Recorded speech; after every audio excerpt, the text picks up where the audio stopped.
Monday morning day 3 of Ooty vlog. இன்னைக்கு தான் நாங்க ஊட்டில நெறைய பிளேஸ் போய் சுத்தி பார்க்கலான்ட்டு பிளான் பண்ணியிருந்தோம். ஏன்னா, இன்னைக்கு தான் லாஸ்ட் டே. நாங்க காலையிலே ஹோட்டல் செக் அவுட் பண்ணிட்டு அப்படியே கிளம்பிட்டோம். ஆனா, இங்க வந்ததுலருந்து இந்த கிளைமேட்டா இருக்கட்டும், மவுண்டன் வியூ எல்லாம் பார்த்துட்டு, இங்கருந்து ஊருக்கு போறதுக்கு மனசே இல்ல. எப்படிதான் இந்த 3 நாள் டக்குன்னு போச்சுன்னே தெரியல. இன்னைக்கு பார்க்குற பிளேஸ்லலாம் மட்டும் கொஞ்சம் ஸ்பீடா பார்த்துட்டு டக்கு டக்குன்னு கிளம்பிடலான்னு பிளான் பண்ணியிருந்தோம். ஃபர்ஸ்ட்டு போட் ஹவுஸ் தான் வந்திருந்தோம். அங்க வெளியிலேயே நல்லா சூடா டீ, காஃபி, ஸ்நாக்ஸ் எல்லாம் இருந்தது.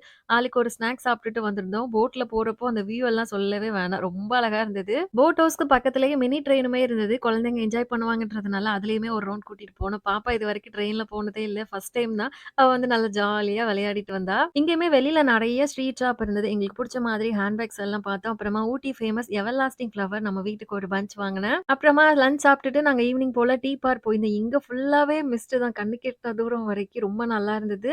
இந்த 3 டேஸ் ஊட்டி ட்ரிப் ரொம்ப ஹேப்பியா இருந்தது. நைட் போல நாங்க தூத்துக்குடிக்கு கிளம்பிட்டோம்.